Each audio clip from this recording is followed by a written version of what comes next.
অহা 2 মে তাৰিখে অসমত প্ৰথম পৰ্যায়ৰ যেটো পঞ্চায়ত নিৰ্বাচন অনুষ্ঠিত হ'ব এই সন্দৰ্ভত আমি সংযুক্ত বড়ো গণমঞ্চ ইউনাইটেড বড়ো পিপলছ অৰ্গেনাইজেশ্যন আৰু বিটিআৰৰ বাহিৰৰ প্ৰাক্তন বিএলটি কল্যাণ পৰিষদ এক্স বিএলটি ৱেলফেয়াৰ সোসাইটি যৌথভাৱে আমি ইয়াত আজি আপোনালোকৰ আগত আমি এটা সংবাদমেল পাতিছো তো বিষয়টো হ'ল যে আমি দীঘলীয়া আন্দোলন কৰাৰ পৰিস্থিতিত তিনিখনকৈ বড়ো শান্তি চুক্তি এটা সম্পাদিত হ'ল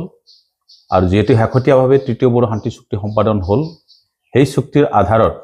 আমি যেহেতু বিটিআৰৰ বাহিৰৰ বড়োসকলৰ বাবে এটা অৰ্থনৈতিক ৰাজনৈতিক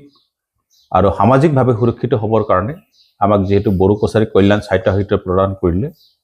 তাৰ বাবে আমি বিজেপি চৰকাৰক ধন্যবাদ জনাইছো আৰু এই বিষয়ক লৈ পেলাই আমি কেবালানিও নিৰ্বাচনত যেহেতু বিজেপি আৰু ইয়াৰ মিত্ৰজোঁট দলক আমি সমৰ্থন দি আহিছো বিধানসভা নিৰ্বাচনতে হওক লোকসভা নিৰ্বাচনতে হওক বা যিবিলাক স্বায়ত্তশাসিত পৰিষদীয় নিৰ্বাচন এইবিলাকতো কৰি আহিছো এইবাৰ আমি মুকলিমূৰীয়াকৈ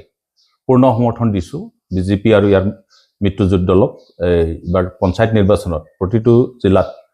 যিসকল আমাৰ বিটিআৰৰ বাহিৰত যিসকল জিলাসমূহত বড়ো লোক আছে তেওঁলোকক আমি বিজেপি আৰু ইয়াৰ মিত্ৰজোঁট পক্ষত ভোট দিবৰ কাৰণে আমি আহ্বান জনাইছো কাৰণ আমাৰ 22খন জিলা আছে আৰু 120খনতকৈ অধিক আঞ্চলিক কমিটি আছে আৰু আমি ইতিমধ্যে আমি কেন্দ্ৰীয় সমিতি হৈ পেলাই সংযুক্ত বড়ো গণমঞ্চৰ কেন্দ্ৰীয় সমিতি হৈ পেলাই তেওঁলোকক আমি নিৰ্দেশনা দিছো যে বিজেপি আৰু ইয়াৰ মিত্ৰজোঁট প্ৰাৰ্থীসকলক আমি ভোট দিয়াই পেলাই তেখেতসকলক জিকাবৰ কাৰণে আমি তেখেতসকলৰ হৈ কাম কৰিবৰ কাৰণে আমি ইতিমধ্যে জিলা আৰু আঞ্চলিক সমিতিসমূহক নিৰ্দেশনা দিছো কাৰণ আমি যেহেতু কাউন্সিল এটা পালো সুকীয়াকৈ বড়ো কছাৰী কল্যাণ সাহিত্য পৰিষদ এই পৰিষদখন আজি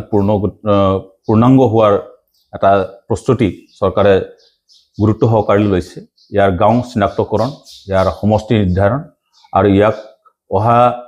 ছেপ্টেম্বৰ অক্টোবৰৰ মাজত ইয়াক নিৰ্বাচন অনুষ্ঠিত কৰাৰ কাৰণে যি প্ৰস্তুতি চলাইছে পূৰ্ণগতি চৰকাৰে তাৰ কাৰণে আমি চৰকাৰক ধন্যবাদ জনাব লাগিব লগতে tribal affairs minister doctor Ranoj Pegu ডাঙৰীয়া তেখেতক আমি ধন্যবাদ জনাব লাগিব তেখেতৰ উদ্যোগতে এইবিলাক কাম হৈ আছে যেহেতু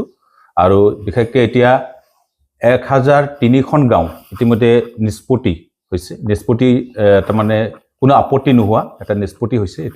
সেইটো প্ৰথম পৰ্যায়ত এইটো অধিসূচনা জাৰি কৰি পেলাই বড়ো কছাৰী কল্যাণ সাহিত্য অন্তৰ্ভুক্ত কৰাৰ কাৰণে এটা প্ৰস্তুতি চলাইছে এইকেইদিনতে হ'ব এই অধিসূচনা জাৰিখন তাৰপিছত বাকি যিবিলাক আপত্তি আছে সেই আপত্তি থকা গাঁওসমূহ চৰকাৰে বা tribal affairs minister doctor Ranoj পেগুৰ নেতৃত্বত তেখেতৰ পদক্ষেপত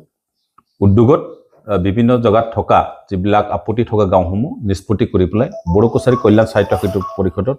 সম্পূৰ্ণ গাঁওসমূহ অন্তৰ্ভুক্তি কৰাৰ পিছত যে নিৰ্বাচন অনুষ্ঠিত কৰাৰ কাৰণে চৰকাৰে যিটো আমাক কথা দিছে আৰু আমি এইটো দাবী জনাইছো সেইটো পূৰ্ণগতিত চলি আছে ইয়াৰ বাদেও এই চৰকাৰখনে যে অসমত থকা বিভিন্ন জাতি জনগোষ্ঠীসকলৰ সৰ্বাংগীন উন্নয়নৰ কাৰণে সকলো জাতি জনগোষ্ঠীৰ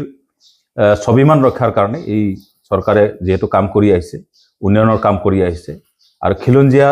জনগোষ্ঠীক বিশেষকৈ বেছিকৈ গুৰুত্ব দিছে এই চৰকাৰখনে সেইকাৰণে আমি এইবাৰ অহা পঞ্চায়ত নিৰ্বাচনত 2 তাৰিখে হ'ব লগা পঞ্চায়ত নিৰ্বাচনত আমি সংযুক্ত বড়ো গণমঞ্চ ইউবিপিঅ আৰু এক্স বিএলটি ৱেলফেয়াৰ সোসাইটিয়ে কেন্দ্ৰীয় সমিতিৰ তৰফৰ পৰা আমি পূৰ্ণ সমৰ্থন আগবঢ়াইছো